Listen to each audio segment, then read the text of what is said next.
Hello students, welcome back to my YouTube channel SB Technobyte Physics.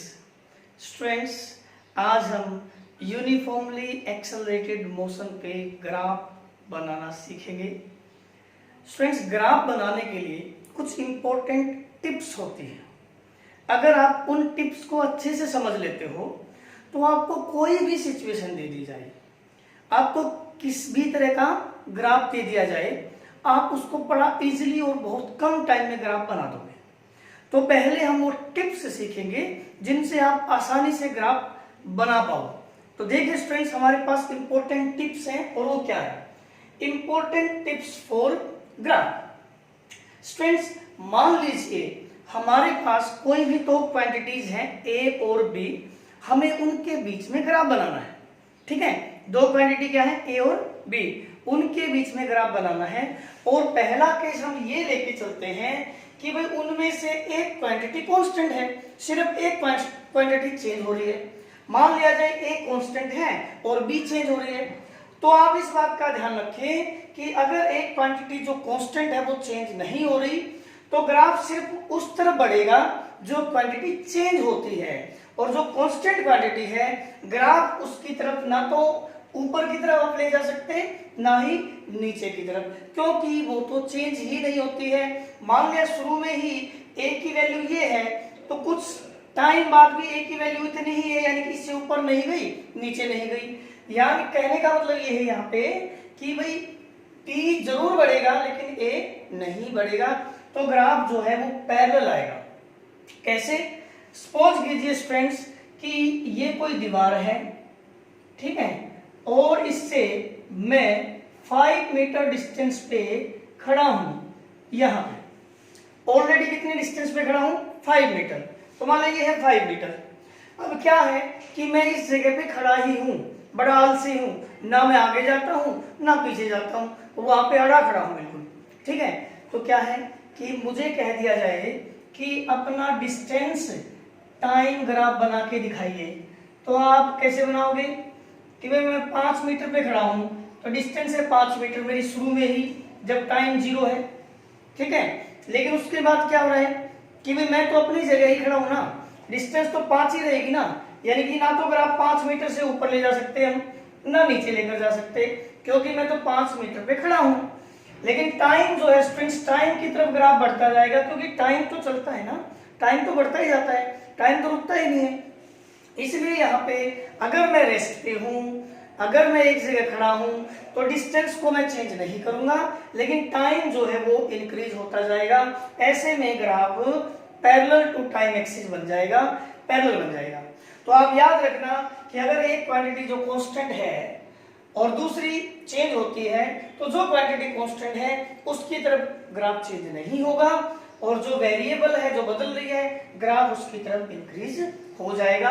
जैसा कि मैंने यहाँ कब बताया, जब बॉडी रेस्ट पे है, मैं खड़ा हूं, तब मेरा डिस्टेंस टाइम ग्राफ ऐसा बनेगा.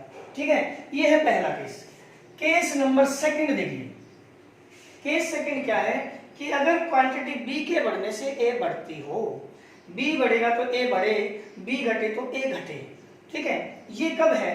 जैसे कि मैंने एक एग्जांपल ले लिया, number of workers is directly proportional to work, या work is directly proportional to number of workers. तो सपोज कीजिए कोई कंपनी है, उसमें कई सारे जो बंदे हैं वो काम करते हैं. तो आप सोचते हो अगर कम होंगे बंदे तो काम भी कम होगा, ज्यादा बंदे होंगे तो काम भी ज्यादा होगा. यानी कि अगर मैं एक तरफ करूं नंबर ऑफ वर्कर्स, यानी कि अगर वर्कर्स मैं बढ़ाऊंगा तो मैं इस तरफ ग्राफ बढ़ाऊंगा, और अगर काम ज्यादा होगा, काम बढ़ रहा है, काम ज्यादा हो रहा है तो ग्राफ इस तरह बढ़ाना है.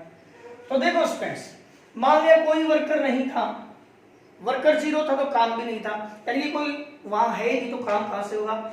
अब जैसे जैसे मैं नंबर ऑफ वर्कर बढ़ाऊंगा, भाई एक वर्कर आ गया तो उसने काम करना शुरू कर दिया, थोड़ा सा काम हुआ, उसकी बजाय 2 ले लिए होते, 2 बंदे आए होते तो ज्यादा काम होता, 10 आए होते तो ज्यादा काम होता, 20 आते तो और भी ज्यादा काम होता. यानी कि जैसे जैसे आप नंबर ऑफ वर्कर्स बढ़ाओगे यानी कि ग्राफ इधर बढ़ेगा तो वर्क भी बढ़ेगा, यानी कि ग्राफ ऊपर की तरफ भी जाएगा. मतलब ये है कि अगर आप नंबर ऑफ वर्कर्स बढ़ाओगे तो ग्राफ इधर जाएगा, और क्योंकि ज्यादा नंबर ऑफ वर्कर्स बढ़ रहे हैं तो वर्क भी बढ़ेगा, ग्राफ ऊपर भी जाएगा। ऐसे में ग्राफ यू बनता है, इसको बोलते हैं हम, ये ग्राफ कैसा बनेगा, लीनियरली, ठीक है, एक दूसरे के प्रोपोर्शन है, यानी कि जो वर्क जो है वो नंबर ऑफ वर्कर्स पे डिपेंड करता है। तो अगर एक क्वांटिटी ए बी पे डायरेक्टली प्रोपोर्शनल हो, मतलब बी बढ़ने से ए बढ़ती हो, तो ग्राफ ऐसे जाएगा, याद रखना, ठीक है। अगर ए डायरेक्टली प्रोपोर्शनल टू बी हो तो ग्राफ ऐसे जाएगा। अब स्टूडेंट्स, अगर पहले से ही कुछ काम हो रखा हो हमारा, ये हमारा शुरू में ही कुछ काम हो रखा पहले से, और अब नंबर ऑफ वर्कर्स बढ़ाएंगे हम, तो भी नंबर ऑफ वर्कर्स बढ़ने से तो ग्राफ तो बढ़ेगा ना भाई। नंबर ऑफ वर्कर्स बढ़ाओगे तो वर्क तो अब भी ज्यादा बढ़ेगा, है ना। तो कहने का मतलब ये है, पिछले ग्राफ में और इसमें क्या डिफरेंस है कि पिछले में 0 वर्क था, शुरू में हम 0 वर्क से स्टार्ट किया था और फिर वर्कर्स बढ़ाने स्टार्ट किए थे।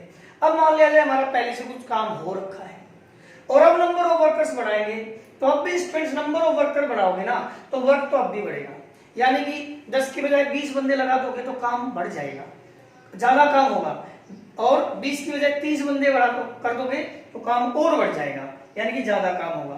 कहने का मतलब ये है कि ये जो डायरेक्टली प्रोपोर्शनल था कि बी बढ़ने से ए बढ़ रहा है तो ग्राफ ऐसे आएगा, लेकिन इसका एक स्पेशल केस अगर मैं ये लूं कि भाई अगर ए की वैल्यू यहाँ 0 थी, अगर ए की वैल्यू मैं शुरू में 0 ना लूं, और लेकिन ए बी पे डिपेंड अब भी करता है, बस फर्क ये है कि यहाँ ए की वैल्यू 0 थी, यहाँ ए की वैल्यू 0 नहीं है। हाँ, डिपेंड अब भी ए बी पे करता है, मतलब बी के बढ़ने से ए अब भी बढ़ेगा।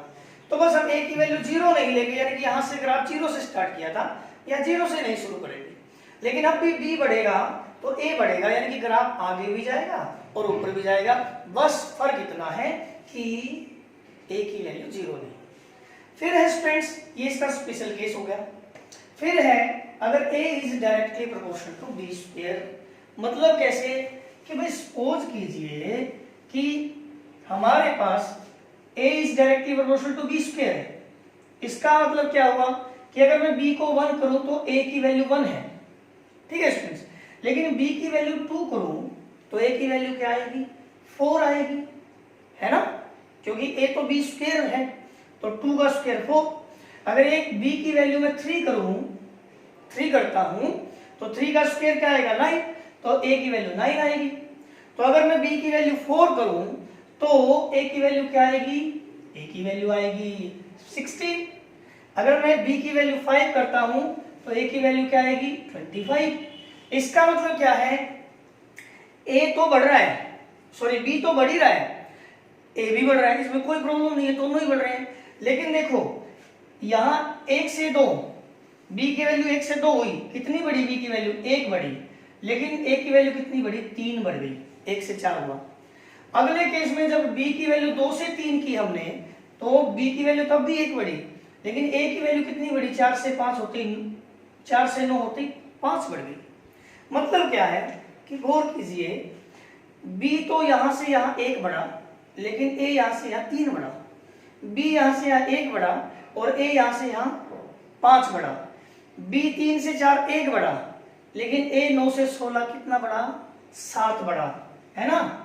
और यहां b 4 से 5 1 बढ़ा और a कितना बढ़ा, 9 बढ़ा। कहने का मतलब ये है कि a तो 1 बढ़ता जा रहा है, सॉरी b तो 1 बढ़ता जा रहा है और a 3 5 7 9।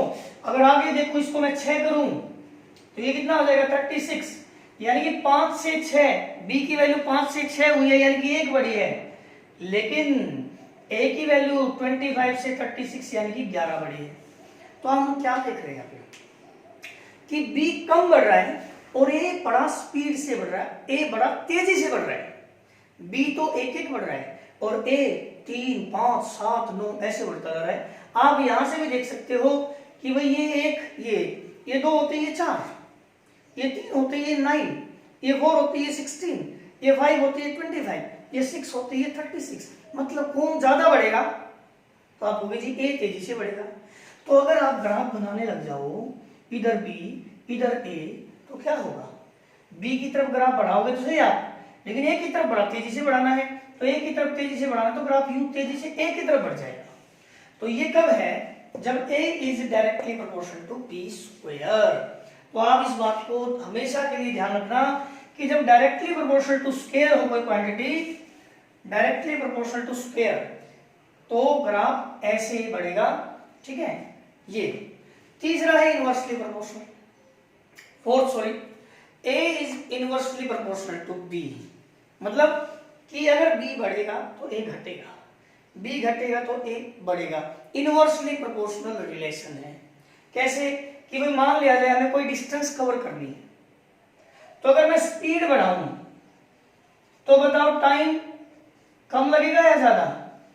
तो हम कहेंगे स्पीड, अगर मैं ज्यादा स्पीड से चलूंगा तो कम टाइम लगेगा, यानी कि अगर मेरी स्पीड ज्यादा होगी तो टाइम कम लगेगा उतनी डिस्टेंस कवर करने में। लेकिन अगर मैं स्पीड कम स्पीड से जाऊंगा तो टाइम ज्यादा लगेगा। इसका मतलब क्या है कि स्पीड और टाइम में क्या रिलेशन, यहाँ पे इनवर्स रिलेशन है।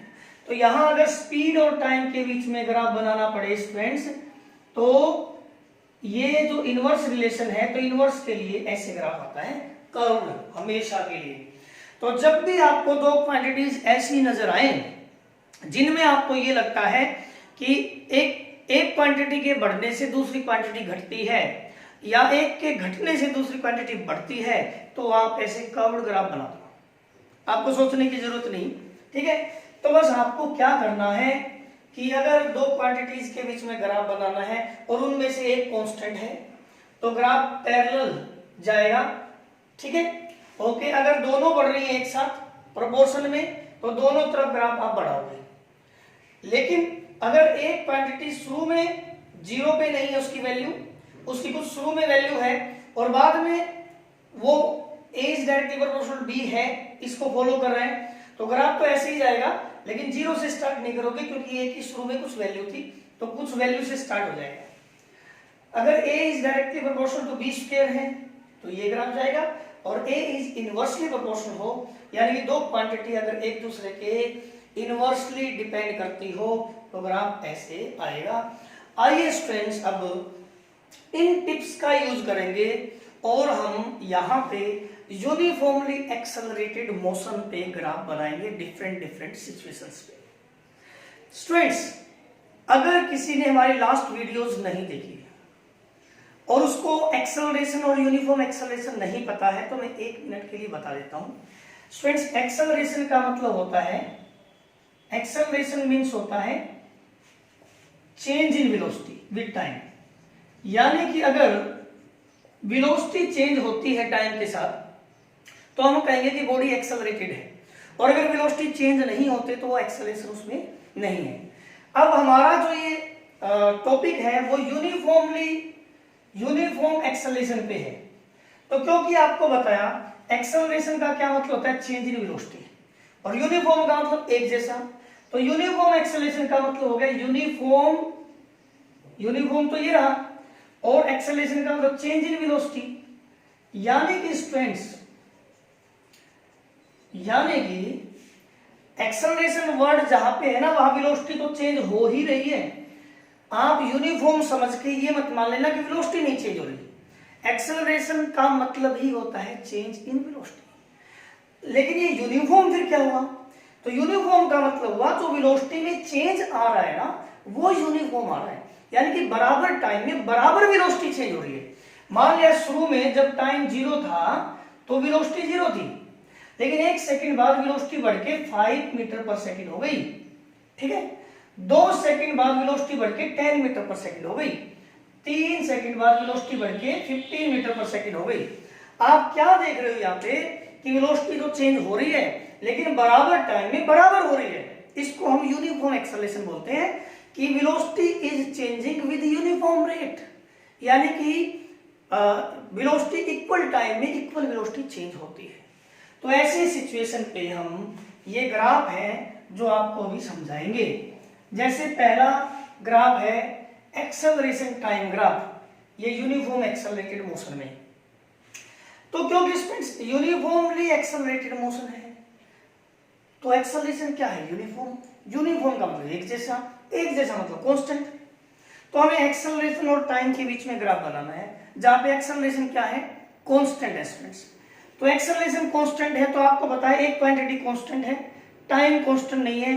तो आपको बताता था कि अगर एक क्वांटिटी कांस्टेंट है तो ग्राफ एक की तरफ तो कांस्टेंट रहेगा और टाइम की तरफ जाएगा, क्योंकि ये तो कांस्टेंट है, ये ना तो इंक्रीज होगा और ना ही डिक्रीज होगा। ओके स्टूडेंट्स, ओके, क्योंकि A is not changing with time. Okay, दूसरा, इसी सिचुएशन पे वेलोसिटी टाइम ग्राफ बनाना हो, तो क्योंकि वेलोसिटी टाइम ग्राफ बनाना है, आपने पढ़ा है students v is equal to होता है u प्लस के टी, पढ़ा है ना।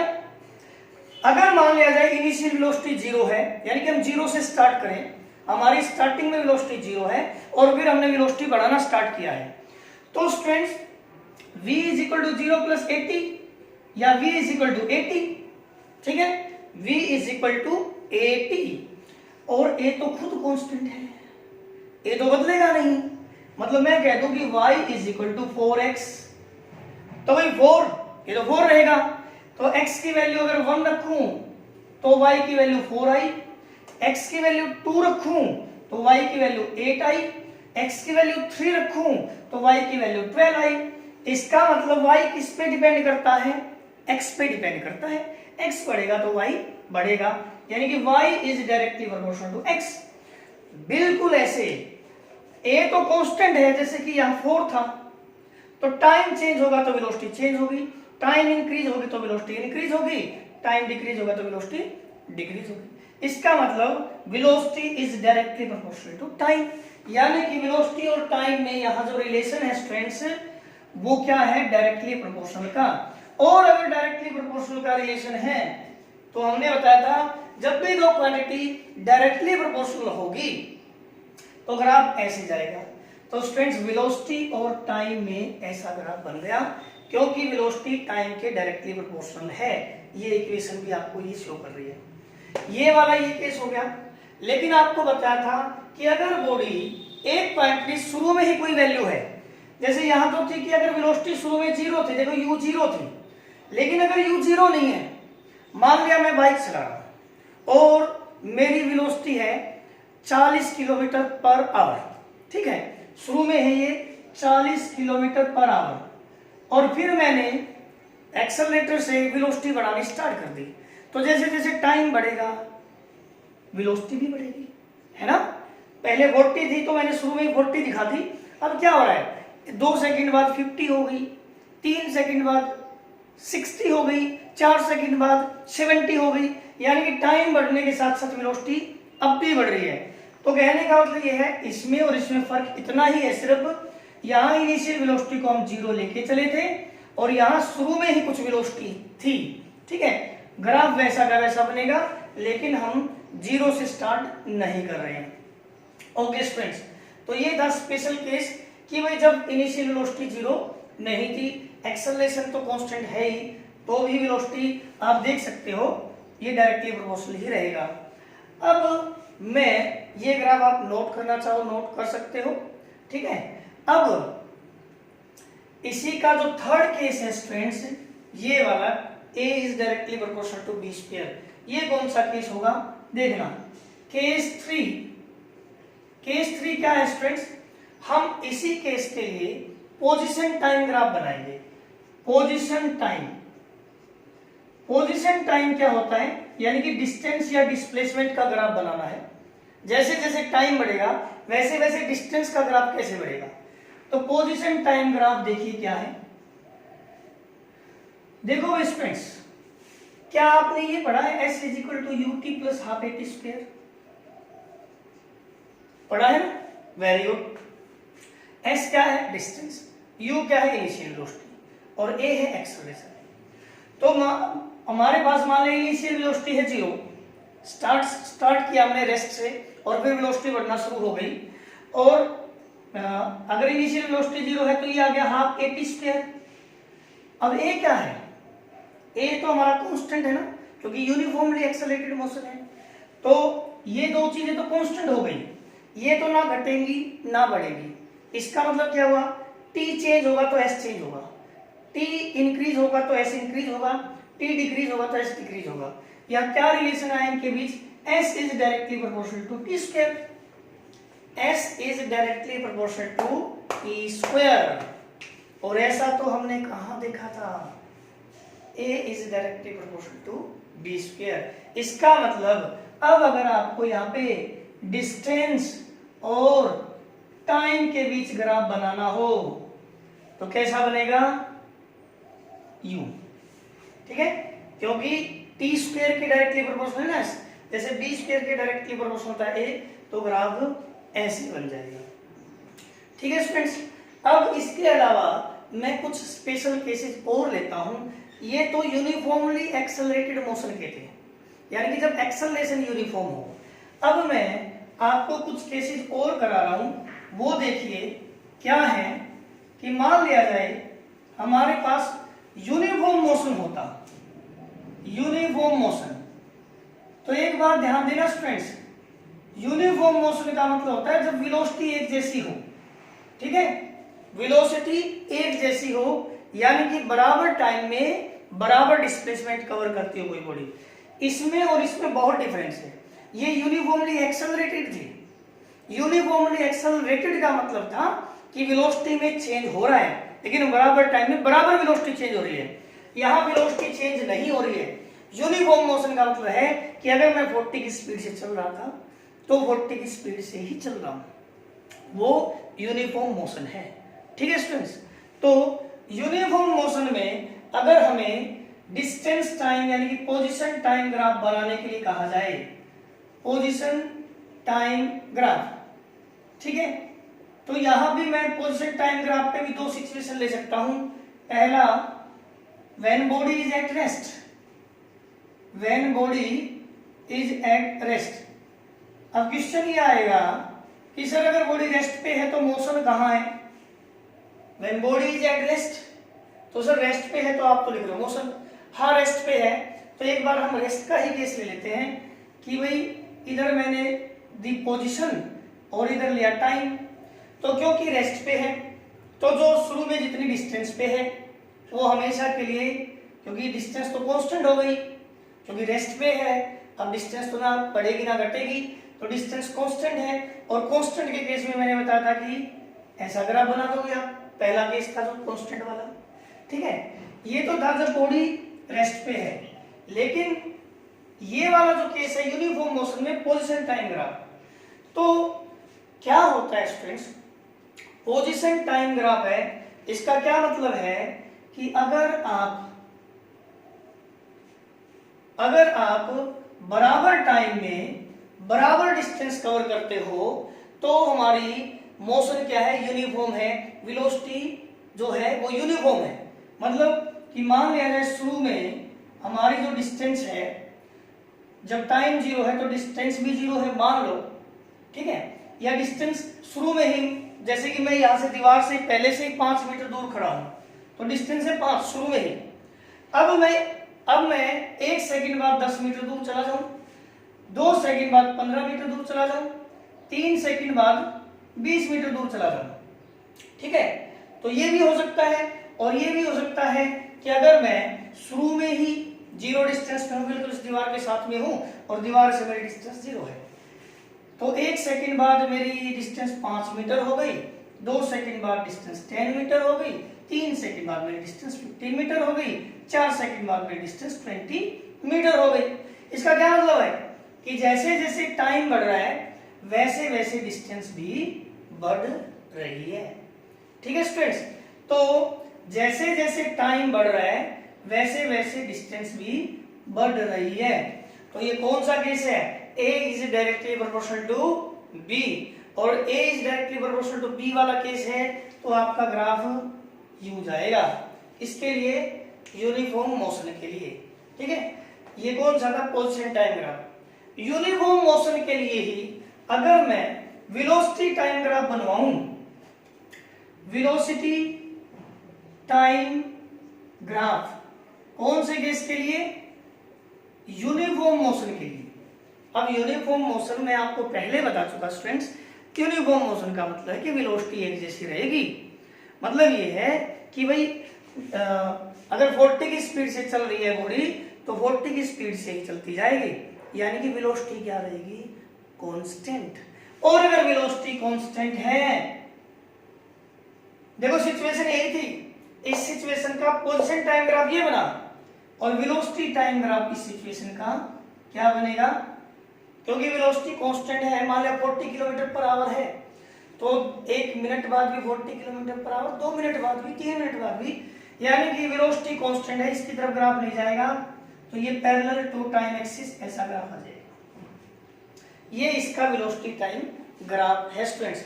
अगर इसी सिचुएशन का मैं एक्सेलरेशन टाइम ग्राफ चाहूं, तो क्योंकि यूनिफॉर्म मोशन है, वेलोसिटी चेंज नहीं होती है, तो एक्सेलरेशन क्या रहेगा, 0।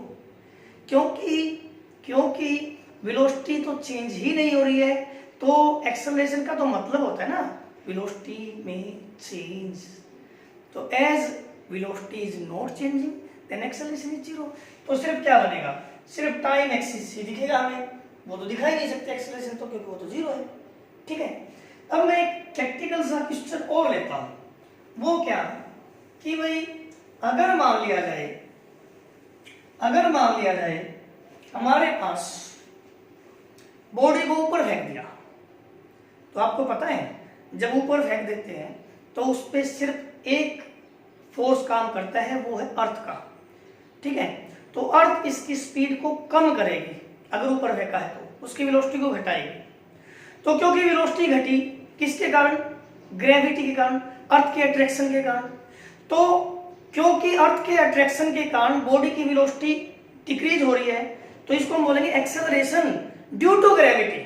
ग्रेविटी के कारण जो एक्सेलरेशन आया, ध्यान दें स्टूडेंट्स, एक्सेलरेशन का मतलब होता है वेलोसिटी में चेंज होना। तो अगर आप एक बॉडी को ऊपर फेंक दो तो ग्रेविटी के कारण उसकी वेलोसिटी घटती जाती है, या फिर अगर आप बॉडी को ऊपर से नीचे गिराओ तो ग्रेविटी के कारण वेलोसिटी बढ़ती जाती है। कहने का मतलब ये है, चाहे ऊपर फेंको चाहे नीचे छोड़ो, उसकी वेलोसिटी चेंज होती है। ऊपर फेंकोगे तो वेलोसिटी डिक्रीज होते होते होते 0 हो जाती है, फिर नीचे आना शुरू हो जाती है। तो अगर ऊपर फेंकते हो तो वेलोसिटी डिक्रीज होती जाती है, और नीचे छोड़ते हो तो वेलोसिटी इंक्रीज होती जाती है, यानी कि वेलोसिटी दोनों केसेस में चेंज होती जाती है। और वेलोसिटी का चेंज होना क्या कहलाता है, एक्सेलरेशन। स्टूडेंट्स, वेलोसिटी का चेंज होना क्या कहलाता है, एक्सेलरेशन।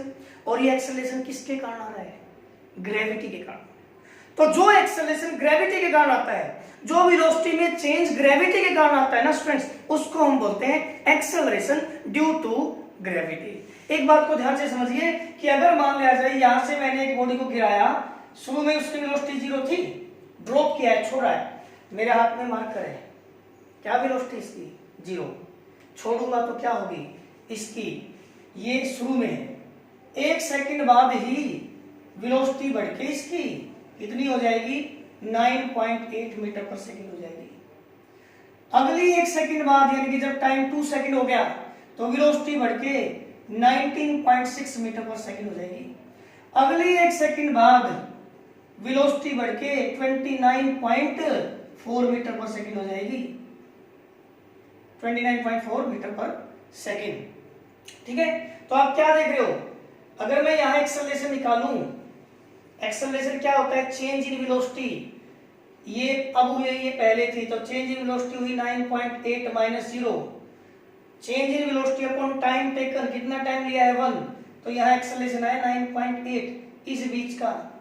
अगर मैं इस बीच का एक्सेलरेशन निकालूं तो change in velocity 19.6 minus 9.8 upon time taken, यहाँ भी 1 है, तो ये भी 9.8 मीटर पर सेकंड स्क्वायर आएगा। अगर मैं इस बीच का एक्सेलरेशन निकालूं तो चेंज इन वेलोसिटी 29.4 में से 19.6 माइनस करेंगे और टाइम कितना लिया 1, अब भी 9.8 मीटर पर सेकंड स्क्वायर एक्सेलरेशन आता है। मतलब क्या है कि अगर आप किसी बॉडी को हवा में छोड़ते हो तो उसकी वेलोसिटी 1 सेकंड में 9.8 इंक्रीज या डिक्रीज होती है। अगर ऊपर फेंकते हो तो डिक्रीज होती है, और छोड़ते हो तो 9.8 वेलोसिटी हर सेकंड में इंक्रीज होती है। तो क्योंकि वेलोसिटी चेंज कितनी होती है, 9.8 इन 1 सेकंड, इसलिए जो एक्सेलरेशन ग्रेविटी के कारण हम लेते हैं वो कितना लेते हैं, कितना आता है एक्सेलरेशन, या कितना एक्सेलरेशन है 9.8, यहाँ कितना है 9.8, या कितना है 9.8। तो ध्यान रहे स्टूडेंट्स, जी क्या है, एक्सेलरेशन ही है, लेकिन ड्यू टू ग्रेविटी, अर्थ के अट्रैक्शन के कारण। ये एक्सेलरेशन ही है और इसकी वैल्यू हम 9.8 मीटर पर सेकंड स्क्वायर इसलिए लेते हैं क्योंकि ग्रेविटी के कारण एक सेकंड में वेलोसिटी 9.8 चेंज हो जाती है। ठीक है, नीचे गिराओगे तो बढ़ेगी इसलिए एक्सेलरेशन की वैल्यू पॉजिटिव लेते हैं इतनी, और ऊपर फेंकोगे तो वेलोसिटी डिक्रीज होती जाती है तो एक्सेलरेशन नेगेटिव आएगा। यानी कि अगर बॉडी को हम नीचे गिराते हैं तो एक्सेलरेशन है g 9.8 और ऊपर फेंकते हैं तो घटती जाएगी, फाइनल वेलोसिटी कम होती जाएगी तो ये आएगी -9.8 मीटर पर सेकंड स्क्वायर। ठीक है, अब कंसेप्ट क्या है, हमारा टॉपिक क्या है वो देखिए कि अगर किसी बॉडी को मैं क्वेश्चन आ जाए, if a body is throne upward, एक बॉडी को ऊपर की तरफ फेंका गया है, draw its velocity time graph, आप उसका वेलोसिटी टाइम ग्राफ बनाइए। ओके भाई, तो इसका वेलोसिटी टाइम ग्राफ क्या होगा, ऊपर फेंका है ना, तो जब फेंकते हो तो आप वेलोसिटी देके फेंकते हो। आपने देखो इसको मैं लेके खड़ा रहूं, मारकर उड़ जाएगा, नहीं उड़ेगा ना, इसको वेलोसिटी देनी पड़ेगी। यानी कि जब आपने फेंका तो सबसे ज्यादा वेलोसिटी दी है, बाद में वेलोसिटी घटते घटते घटते घटते जीरो होती है। तो देखो ये टाइम है, ये वेलोसिटी है इधर, तो शुरू में वेलोसिटी ज्यादा है लेकिन ये घटते घटते घटते घटते घटते घटते वेलोसिटी जीरो हो गई। वेलोसिटी घट रही है, टाइम तो चलता ही जाता है स्टूडेंट्स, तो वेलोसिटी घटती जा रही है, जैसे जैसे बॉडी ऊपर जा रही है ना, वेलोसिटी घटते घटते घटते जीरो हो गई, तो यहाँ वेलोसिटी जीरो हो गई। अब क्या होता है स्टूडेंट्स कि इसकी डायरेक्शन बदल गई, क्योंकि वेलोसिटी एक वेक्टर क्वांटिटी है, तो जब ऊपर जा रही थी एक डायरेक्शन थी, ऊपर जाके वेलोसिटी जीरो हुई और फिर नीचे गिरना स्टार्ट हो गई, वेलोसिटी बढ़नी तो शुरू हो गई, लेकिन अब ये डायरेक्शन अलग थी और ये डायरेक्शन अलग है। अब नीचे की तरफ वेलोसिटी बढ़ रही है, डायरेक्शन चेंज हो गई, तब वेलोसिटी आप बढ़ाओगे लेकिन इस डायरेक्शन में, मतलब आप यूं नहीं ले सकते, यूं बढ़ाना, यहां नहीं बढ़ा सकते, ये यूं होता। अगर यहां स्पीड होती तो, स्पीड वेक्टर क्वांटिटी नहीं है, तो पहले स्पीड घट रही थी, फिर डायरेक्शन बदली, नीचे आने लग गया, फिर स्पीड वापस बढ़ गई, तो ग्राफ यूं आ जाता। तो स्पीड में डायरेक्शन की कोई जरूरत नहीं है, तो वही ये माने पॉजिटिव एक्सिस है, ये पॉजिटिव वाई पॉजिटिव एक्स, तो इधर ही रह जाती।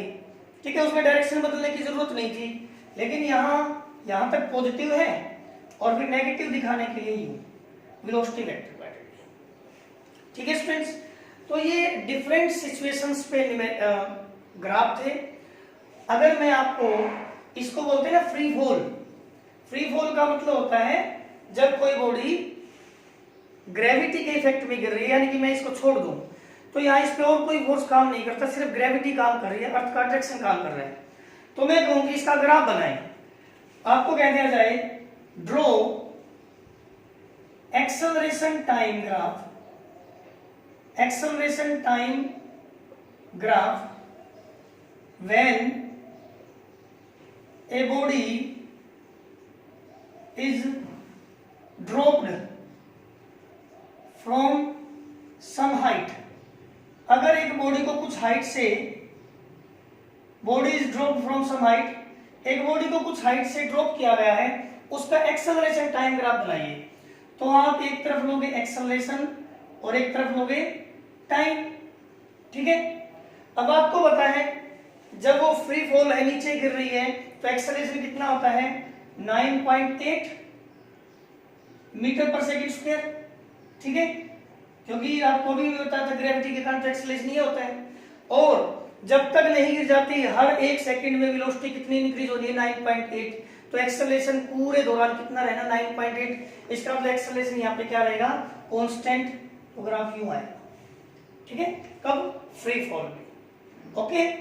ओके स्टूडेंट्स, तो ये जो आपके ग्राफ्स हैं, इनकी जो टिप्स हैं, इनको आप अच्छे से समझिए और जितनी भी आपको सिचुएशन मिले उन पे आप अप्लाई करके देखिए कि डायरेक्टली प्रोपोर्शनल है तो ग्राफ ये आएगा, एक कांस्टेंट तो पैरेलल आएगा, स्क्वायर पे डिपेंड करता तो ऐसे आएगा, इनवर्सली प्रोपोर्शनल तो कर्व्ड आ जाएगा। ठीक है, कहीं भी आपको रिलेशन दिखे डायरेक्टली के लिए, इन्वर्सली के लिए, कांस्टेंट के लिए, ठीक है। आप ये जो आपको टिप्स बताई थी उनको अप्लाई कर दो, सारे ग्राफ बहुत इजीली और कम टाइम में बन जाएंगे, ठीक है फ्रेंड्स। तो जब तक हम नेक्स्ट वीडियो लेके आए तब आप ज्यादा से ज्यादा तब तक ग्राफ बना लीजिए।